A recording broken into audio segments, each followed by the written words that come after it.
His champagne glass dropped to the floor the moment he saw us walk in together. Good. But what I didn't plan for, what nobody warned me about, was the way Seo Jae-hun's hand found the small of my back like it already knew the way. Like it had been there before. Like it belonged.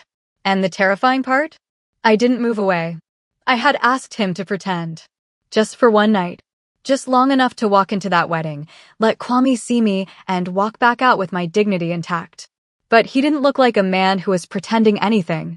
He looked like a man who had already decided something. About me. And I was the last one to find out. My queens. Welcome to Epic Romance Stories. On today's episode, you'd get a dose of betrayal, power, romance, love, unexpected encounters, and a beautiful beginning. If this is your first time here, make sure to like, subscribe, click the notification icon to get a reminder when new amazing stories drop, and send this story to friends and family who you think would love to watch it. And also tell me in the comments which city you're watching from. I love knowing where my girls are. Now, let's dive back into this amazing story. My name is Jane Brooke. I'm from Atlanta, Georgia. And I need you to understand something before this story goes any further. I am not the kind of woman who falls apart over a man. I built my import authentication business from a single laptop and a rented desk in a co-working space on Peachtree Street. I taught myself Korean trade law because nobody was going to do it for me. I flew to Seoul alone at 26 with 2 suitcases and a 5-year plan written in the Notes app on my phone. I do not fall apart. But Kwame Asante almost broke that rule. We were together for 3 years. 3 years of building something I thought was real. I cooked for that man. I showed up for that man. I learned his mother's favorite flowers and kept them fresh in a vase by our front door every single week without being asked. And he repaid me by cheating. Not once. Not twice.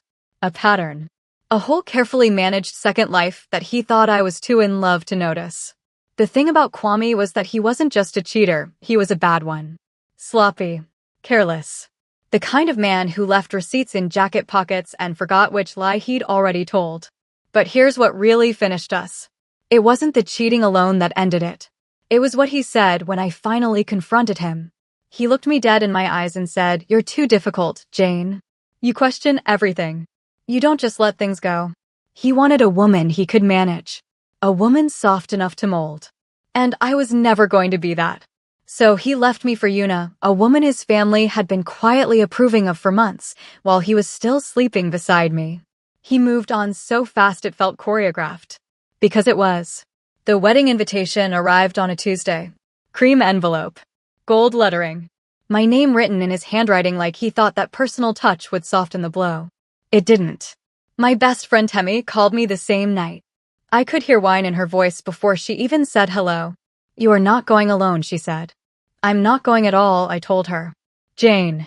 She said my name the way she always did when she thought I was lying to myself. "You have been in Seoul for 2 years. You built something real here. You are not going to hide in your apartment while that man celebrates like he didn't throw away the best thing that ever happened to him." She wasn't wrong. But she also wasn't the one who had to walk into that room. "Then come with me," I said. "I have a work trip to Tokyo. You know this." I went quiet.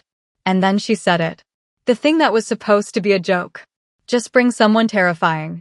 Someone so far out of Kwame's league that he spends the entire reception questioning every decision he's ever made. I laughed. Then I stopped laughing. Because one name dropped into my mind like a stone into still water. Seo Jae-hun. I had met him exactly once. 11 months ago, my authentication system had flagged a shipment connected to one of his import fronts. Standard procedure on my end. Except nothing about Seo Jae-hun was standard. His people called my office within the hour.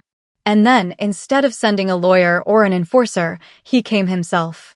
He walked in wearing a dark suit, silver-framed glasses, a neck tattoo curving just above his collar. He was tall. Quietly, dangerously built, the kind of athletic frame that didn't announce itself, but you felt it in the room. He sat across from me, looked at my work, and didn't say a single word for almost 2 full minutes. Then he said, "You're thorough." Not a complaint. Not a threat. Almost like respect.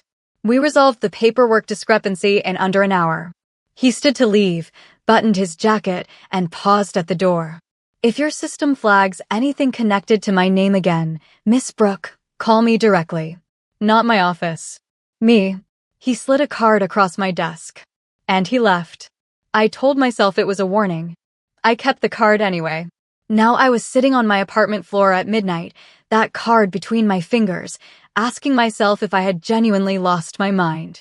I called the number before I could talk myself out of it. It rang 3 times. Miss Brooke. He picked up like he'd been expecting me. Like he already knew.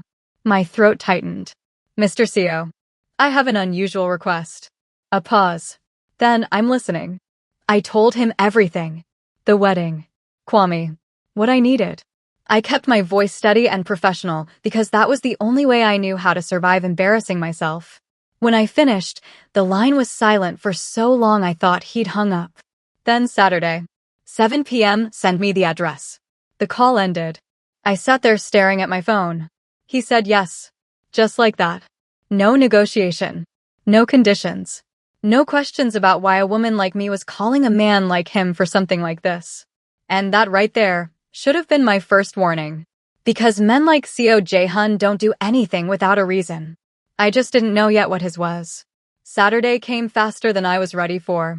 He arrived at my building at exactly 7. Not 7:02. Not 6:58. 7. The precision of it made something shift in my chest that I immediately decided to ignore. I stepped out in a deep burgundy dress. Long deep wave hair falling past my shoulders. Heels that added 3 inches I didn't need. I had dressed for Kwame's discomfort and nothing else. But when CO Jae-hun looked at me from where he stood beside a black car at the curb, silver glasses, dark suit, neck tattoo just visible above his collar, he didn't scan me the way men usually did. He just looked. Quietly. Completely. Like he was reading something. Then he said, "You look like trouble." I raised an eyebrow. Is that a problem? The corner of his mouth moved. Not quite a smile. No. He opened the car door. And something in the way he did it, unhurried, certain, like this was already decided, made me wonder, for just a second, if I was walking into something I didn't fully understand. I got in anyway. We didn't talk much on the ride over. The silence between us wasn't uncomfortable, though. It was the kind of quiet that has weight. Presence. I stole one glance at his profile, the sharp jaw, the glasses catching passing streetlights, and looked away before he could catch me. He caught me anyway. Nervous? He asked. Eyes still forward. No, I said, a little too fast. Liar. I turned to look at him. He still wasn't looking at me. But that almost smile was back. I faced forward and said nothing. But something warm moved through me that had absolutely no business being there. We arrived. The venue was a rooftop garden space in Gangnam, dressed in white flowers and soft gold lighting. Beautiful. Of course it was beautiful. Kwame always had good taste in everything except the women he chose to be faithful to. The doors opened. Jae-hun stepped out first and offered his hand. I took it. His hand was warm. Steady.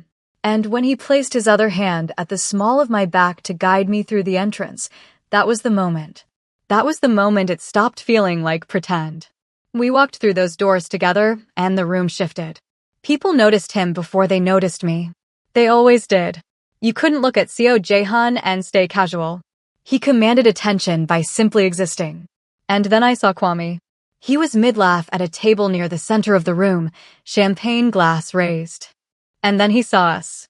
The glass dropped. Not onto the table. Onto the floor. I felt Jae-hun's hand press slightly firmer at my back. Like he noticed too. Like he was telling me, I've got you. I kept my face smooth. Elegant. Unbothered. Inside? I was screaming. But not because of Kwame. Because Jae-hun leaned down at that exact moment, his lips close to my ear, and murmured. He looks like a man who just realized what he gave up. I swallowed. Good, I whispered back. And he made a sound low in his throat, something between agreement and amusement, that I felt more than heard. We hadn't even made it to our seats. And already, nothing about this night was going the way I planned. What I didn't know yet, what I couldn't have known standing in that gold-lit room with Jae-hun's hand warm against my back, was that Kwame had recognized CO Jae-hun. And he wasn't the only one. Across the room, a man I had never seen before was already reaching for his phone.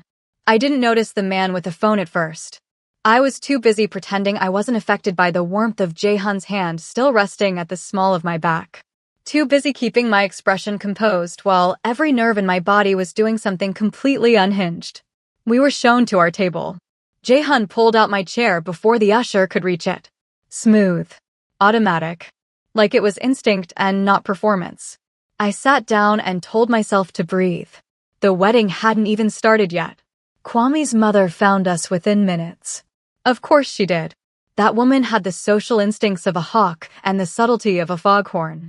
She appeared at our table in a navy wrap dress, eyes moving from me to Jaehyun and back to me with an expression she was trying very hard to keep neutral. She failed. Jane, she said. Tight smile. You came. I did, I said warmly.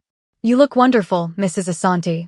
Her eyes cut to Jaehyun, and I watched something flicker across her face. Not just curiosity. Something closer to recognition. Or fear. She covered it fast, but I saw it.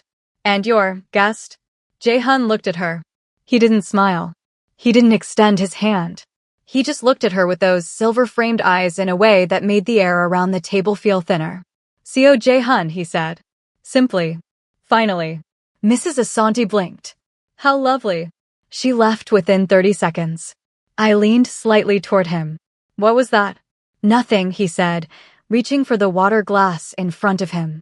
That was not nothing. She looked at you like she knows my name, he said quietly. Most people in certain rooms do. I studied his profile. Should I be concerned? He turned to look at me then.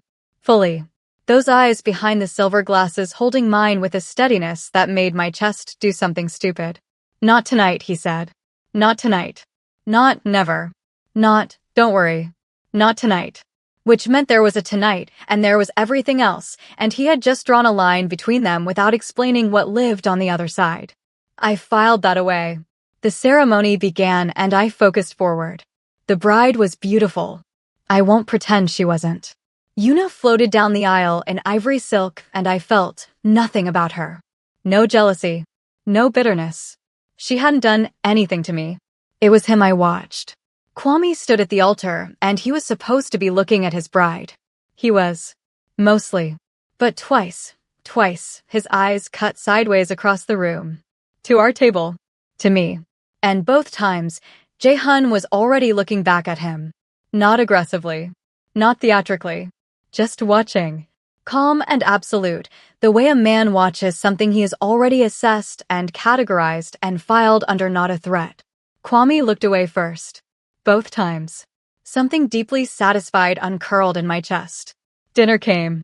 The reception filled with music and movement and the soft noise of 100 conversations happening at once.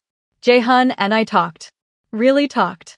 I don't know when it started feeling natural, but somewhere between the appetizer and the main course, the performance fell away. He asked about my work. Not politely, specifically. He remembered details from our one meeting 11 months ago that I had forgotten I'd even said. You mentioned you were expanding your authentication scope to include art and cultural artifacts, he said. Did that happen? I blinked. You remember that? I remember everything you said that day. The way he said it. Flat.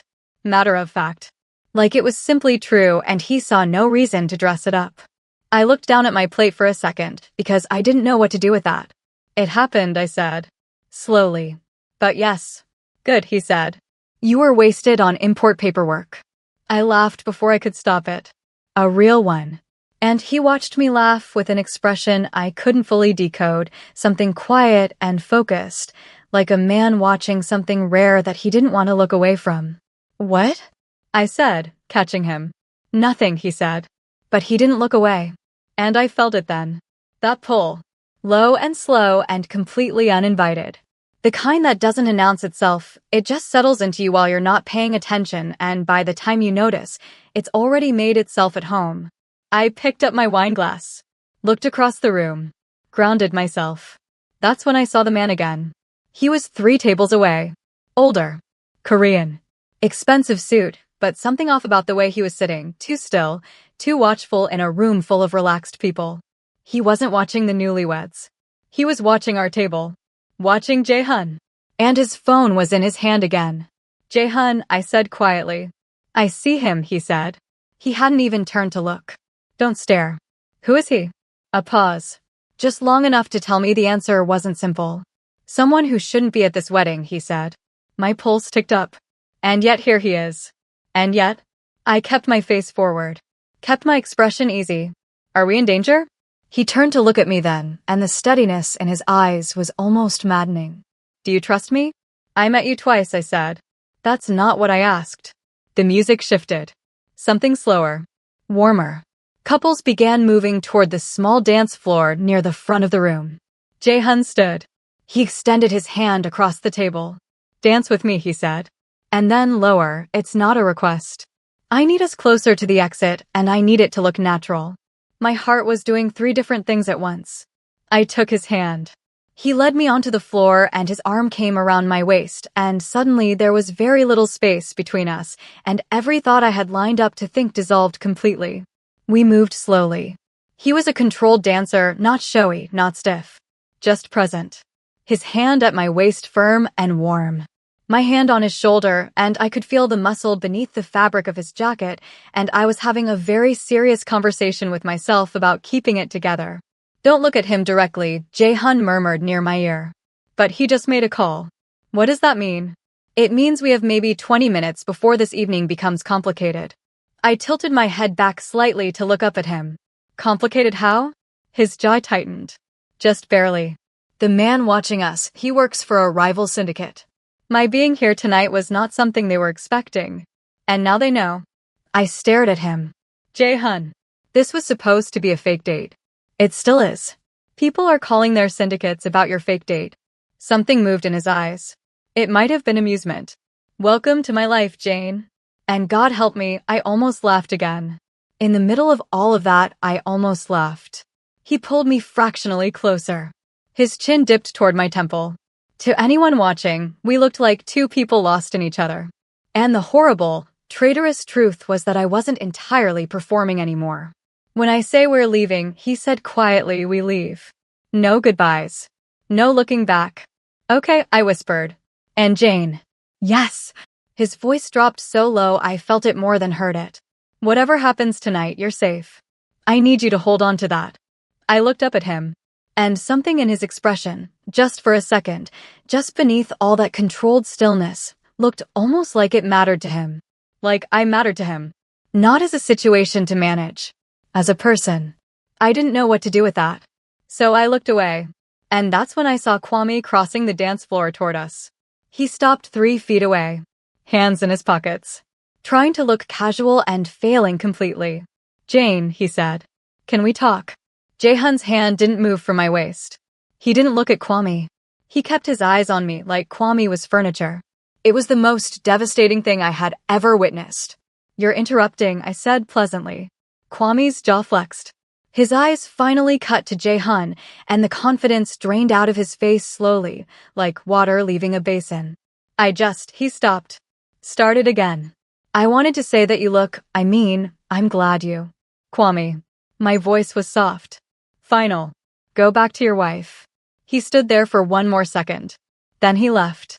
Jae-hun's thumb moved once, slow and deliberate, against my waist. Well done, he murmured. And I realized I was trembling. Not from fear. From something so much more inconvenient than fear. We were supposed to leave in 20 minutes. But the man with the phone had moved.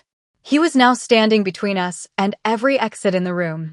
I felt Jae-hun notice it before I did. His body didn't tense. That was the thing about him, he didn't telegraph. He just became more still. More present. Like everything inside him quietly shifted into a different gear that looked identical to the one before it from the outside. His hand stayed at my waist. We kept swaying. Don't stop dancing, he said softly. He's blocking the exits, I murmured. All 3. Yes. How many people does he have? A pause. 2. Near the bar. 1 by the main stairwell. I had not noticed any of them. I had been too busy trying not to feel his thumb against my waist. And now 3 men were positioned between us and every door in the building, and the music was still playing and people around us were still laughing and completely unaware. Jae-hun. Breathe, he said. You're safe. You keep saying that. Because it keeps being true. I exhaled slowly. looked up at him. His eyes behind those silver frames were absolutely calm. Not the calm of someone unbothered, the calm of someone who had been in worse rooms than this and walked out of all of them. That steadiness moved through me like something warm. "What do we do?" I asked. "We finish this dance," he said. "And then you're going to laugh at something I say." "What are you going to say?" "It doesn't matter. Just laugh like it was the best thing you've ever heard." I searched his face. And then we walked toward the terrace. Slowly. Like two people who want fresh air and nothing else. "Is there an exit on the terrace?" "There will be," he said quietly. I didn't ask what that meant. Something told me I was better off not knowing. He said something then. Low. Dry. A single line about the centerpiece flowers being more intimidating than anyone else in the room. It was so unexpected and so quietly absurd that the laugh that came out of me was completely real. He watched me laugh. And for just a moment, one unguarded, unplanned moment, something crossed his face that had nothing to do with exits or syndicate men or strategy. It was gone before I could name it. "Now," he said softly. We moved off the floor. The terrace was quieter. String lights overhead. The Seoul skyline spread out beyond the railing like something from a dream. A few guests stood in small clusters, glasses in hand, voices low. We walked to the far railing. Jae-hun stood beside me and his phone was in his hand, a single text sent so fast I almost missed it. "Someone is coming," he said. "Your people." "Yes." "How did they know where?" "I told you," he said, sliding the phone back into his jacket. "I remember everything." He looked at me sideways. "I looked into this venue the night you called me. Mapped the floor plan. Identified the access points." I stared at him. "Before you even agreed to come?" "After. You did all of that after agreeing to be my fake date." "I did all of that because you called me," he said simply. "And when you call me, I pay attention."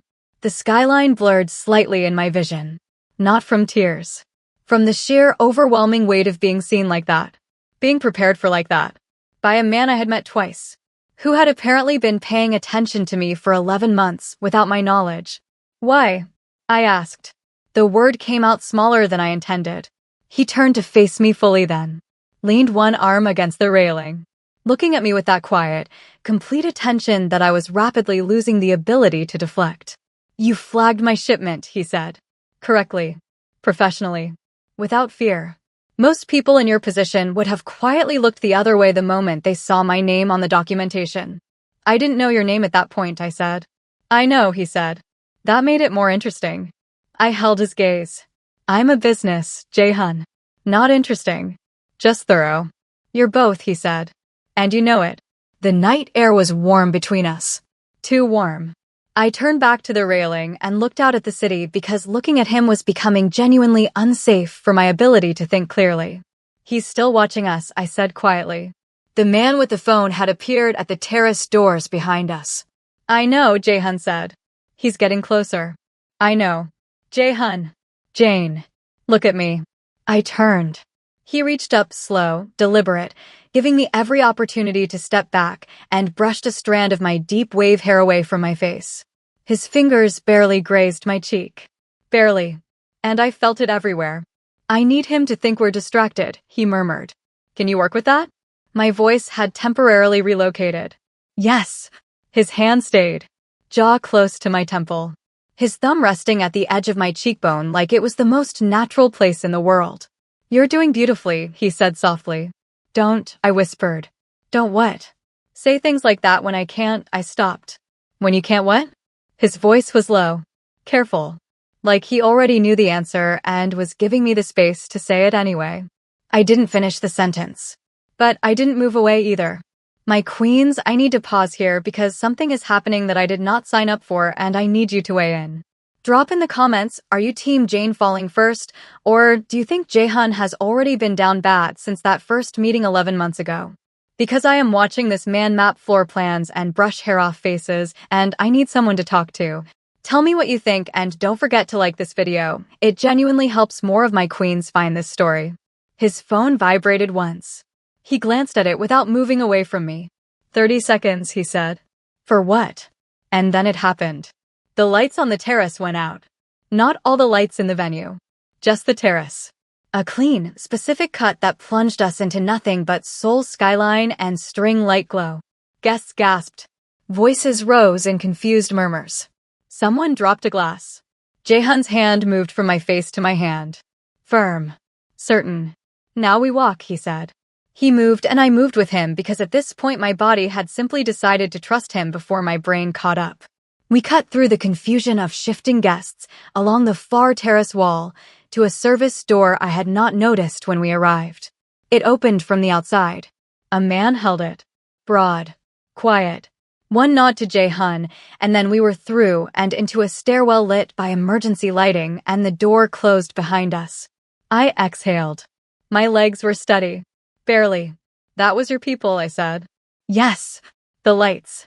A temporary disruption to the external terrace panel. Nothing permanent. I looked at him in the dim stairwell light. The silver of his glasses. The line of his jaw. The tattoo at his neck. You planned for this. For the possibility that something would go wrong tonight. I planned for everything, he said. Even me? The question came out before I could stop it. He looked at me for a long moment in the half-dark. Especially you, he said quietly.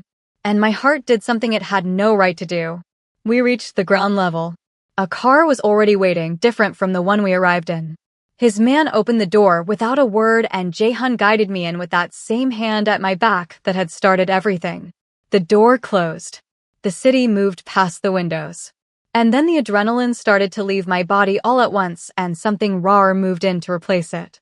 I sat with my hands in my lap and my throat tight, and this unfamiliar ache pressing against my sternum, and I didn't fully understand it yet. Are you all right? He asked. I think so, I said. That was a lot. Yes. Is it over? The danger. For tonight. There it was again. That word. Tonight. Like there was always something beyond it. Jaehyun. I turned to face him. Who is that man? Why was he there? Why did seeing you with me specifically feel like a threat to anyone? His expression shifted. Not closed, careful. Like he was deciding how much truth fit inside this car, in this moment, between the two of us. There are people, he said slowly, who would use someone close to me to send a message. The air in the car changed. Someone close to you, I repeated. He held my gaze. Said nothing. Jaehyun. We're not, this was one night. We're not. I know what tonight was, he said quietly. And I know what it wasn't. A beat. But they don't, he said. And that's the problem. I sat with that. With the weight of what he was saying beneath what he was saying. So by coming tonight, I said slowly. By being seen with you. You entered a visibility you didn't ask for, he said. And I'm sorry for that. It was the first time he had apologized for anything. The simplicity of it hit me somewhere soft. What does that mean for me? I asked. He was quiet for a moment. Then it means I need to know you're safe. Going forward. Going forward, I echoed. As in, he said carefully, this doesn't end when the car stops. My pulse spiked. You said one night, I said. I said I'd take you to the wedding, he replied. I didn't say what came after. I stared at him. Jaehyun, I'm not asking you to be afraid, he said. I'm asking you to be honest. About what? He looked at me then. Really looked. The city lights moving across his glasses. That stillness that I was beginning to understand was not coldness at all, but something far more dangerous, focus. Complete, undivided, devastating focus. About whether tonight felt like nothing to you, he said. Because it didn't feel like nothing to me. The car slowed. We had arrived at my building. And I had absolutely no idea what to say. I reached for the door handle. And his hand closed gently over mine. His hand over mine. That's all it was. No pressure. No force. Just warm fingers resting over my knuckles like a question waiting to be answered. I looked down at our hands. Then up at him. Jaehyun. Don't go yet, he said quietly. Not a command. Not the voice he used when he was managing situations or reading rooms or sending texts that made lights go out on terraces. This was something else. Something underneath all of that. Something I wasn't prepared for because I had spent the entire evening preparing for everything except this, the version of him that was simply honest. I need to think, I said. I know. This was supposed to be one night. I know that too. So why does it feel like I stopped? Pressed my lips together. Like what? He asked. Soft. Patient. Like he had all the time in the world and nowhere else to exist except this car, this moment, this conversation. I turned to face him fully. This man who had mapped a floor plan before agreeing to escort me, who had positioned us near exits without making me feel managed, who had brushed my hair back with a gentleness that didn't match anything the world said he was supposed to be, who had said especially you in a dim stairwell and meant it so completely that I had felt it in my spine. Like it was never pretend, I whispered. The silence that followed was the loudest thing I had ever heard. He didn't move, didn't smile, didn't perform. He just looked at me with those steady, silver-framed eyes and said, "For me it wasn't." 3 words. 4 syllables. And my entire chest cracked open quietly like something that had been waiting a long time to finally give way. "You could have told me that," I said. My voice was embarrassingly unsteady. "When?" A ghost of something moved through his expression. "When you called me with a business request at midnight. When you spent the car ride here convincing yourself this was logistics. You needed tonight to be simple, Jane. So I let it be simple. Until now." "Until now," he agreed. I looked at him for a long moment. This impossible, complicated, dangerously gentle man sitting beside me in a city I had moved to alone with 2 suitcases and a 5-year plan. A man the world whispered about. A man who remembered everything I said. A man who made sure I was safe before I even knew I needed to be. "I'm scared," I said honestly. "I know," he said. "Your life is complicated," he said. "Yes, that's an interesting word for it. What word would you use?" I almost smiled despite myself. "Terrifying." "Also accurate," he said. And the ghost of that almost smile was back. "But I have never once lied to you. And I never will. Whatever you decide, that stays true." I looked down at our hands, his still resting over mine. Patient. Undemanding. Giving me room to choose. I thought about Kwame. About 3 years of shrinking. Of being told I was too much, too sharp, too difficult to manage. Of loving someone who needed me smaller to feel bigger. And then I looked at this man, who had spent 11 months paying attention. Who had come to a wedding just because I asked. Who had kept me safe without making me feel fragile. Who looked at me like I was something to rise to meet, not sand down. I turned my hand over beneath his. And I laced my fingers through his. His breath shifted. Just barely. But I felt it. "I'm not promising anything," I said. "I'm not asking for promises," he said. "I'm still scared." "You can be scared and still stay," he said quietly. "Those 2 things aren't enemies." I looked up at him. And he looked back at me the way he had been looking at me all evening, like I was the only thing in the room worth looking at. Like I had been that since the first time I sat across from him with my authentication reports and my refusal to be intimidated and my complete ignorance of who he was. He lifted our joined hands slowly and pressed his lips to my knuckles. Gentle. Deliberate. His eyes closed for just that moment, and something about the way he did it, like it meant something, like I meant something, made my throat tighten in a way that had nothing to do with fear. When he looked up, his face was closer than before. "Have dinner with me," he said. "Tomorrow. No weddings. No exits to plan. No one watching. Just us. Just us." I searched his face. "You'd know how to do that? Just be normal." Something real and warm moved through his eyes. "I'd learn," he said. "For you." And that was the thing that finished me completely. Not the power. Not the danger. Not the way rooms rearranged themselves around him. The willingness to learn something soft for the sake of someone else. The quiet reaching of a man who didn't reach for anything. "Okay," I said. "Okay," he repeated. Like the word tasted like something good. I smiled. A real one. The kind I hadn't given anyone in longer than I wanted to admit.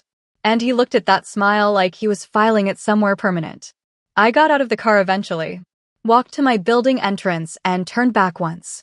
He was still watching. Window down slightly. Silver glasses catching the streetlight. That stillness that I understood now was not distance, but depth, a man so full of things he had never said to anyone, waiting for someone worth saying them to. I raised my hand once. He nodded once. I went inside. And I stood in my elevator with my back against the wall and my hand pressed flat against my chest like I was trying to hold something in that was determined to expand beyond what I knew how to contain. I didn't sleep much that night. Not because I was afraid. Not because of the man with the phone or the cut lights or the syndicate politics that had apparently rearranged themselves around a wedding I only attended out of wounded pride. I didn't sleep because I kept replaying it. All of it. Every quiet thing he said. Every deliberate, unhurried way he moved through that evening like he had decided long before tonight that I was worth being careful with. Kwame had never been careful with me. He had been charming. Exciting. Full of grand gestures and beautiful words that turned out to be scaffolding with nothing built behind them. He had wanted me manageable, and when I wasn't, he found someone he thought would be. And he had stood at that altar tonight and watched me across the room and dropped his champagne glass. Not because I looked good in burgundy. Not because I walked in on the arm of the most quietly terrifying man in Seoul. Because he finally understood what he had let go. And it was too late. It is always too late when people like Kwame finally see clearly. My phone lit up at 11:47 p.m. A message. No name. But I knew the number. You left your shawl in the car. I looked around my apartment. I had not worn a shawl. I stared at the message for a long moment. Then I typed back. I didn't have a shawl. 3 dots. Then. I know. I just wanted to make sure you got home. I sat on the edge of my bed with my phone in both hands and this enormous, inconvenient, beautiful feeling pressing against every wall inside me. I typed. I got home. He replied. Good. And then, after a pause. Sleep well, Jane. I put my phone down. Looked up at the ceiling. Good night, Jae-hun, I said to no one. And I smiled at my ceiling like a complete fool. And for the first time in longer than I could remember. It felt like something was beginning. Not ending. Not falling apart. Not shrinking down to fit inside someone else's comfort. Beginning. Some doors look like exits. You walk through them expecting to leave something behind: the hurt, the history, the version of yourself that loved the wrong person for too long. But sometimes a door is not an exit at all. Sometimes it is the truest entrance you have ever walked through. And the most terrifying part is not the danger on the other side. It is the hope. My queens, I need you in the comments right now. Did Jane make the right call staying? Do you think a love like this, complicated, powerful, quietly consuming, is worth the risk? And be honest with me, the moment he said, for me it wasn't, did you feel that, or did you feel that? Drop your thoughts below. Share this story with every queen in your life who deserves a love that maps floor plans for her before it even knows it loves her. And if you are new here, welcome home. Subscribe, hit that notification bell, and come back for the next story because, my queens, we are just getting started.